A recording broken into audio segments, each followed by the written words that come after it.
بسم اللہ الرحمن الرحیم۔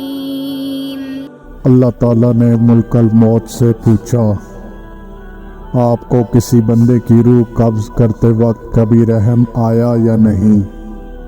ملک الموت نے عرض کیا، اللہ رب العزت، مجھ کو 2 انسانوں کی جان نکالنے میں بہت دکھ ہوا تھا۔ اگر آپ کا حکم نہ ہوتا تو میں ہرگز ان کی جان نہ نکالتا۔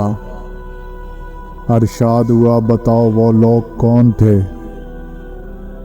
عرض کیا، ایک تو وہ بچہ تھا جو ابھی پیدا ہوا تھا اور اپنی ماں کے ساتھ جہاز کے ٹوٹے ہوئے تختے پر بے سر و سامانی کی حالت میں بحر بے کرام میں تیرتا جا رہا تھا۔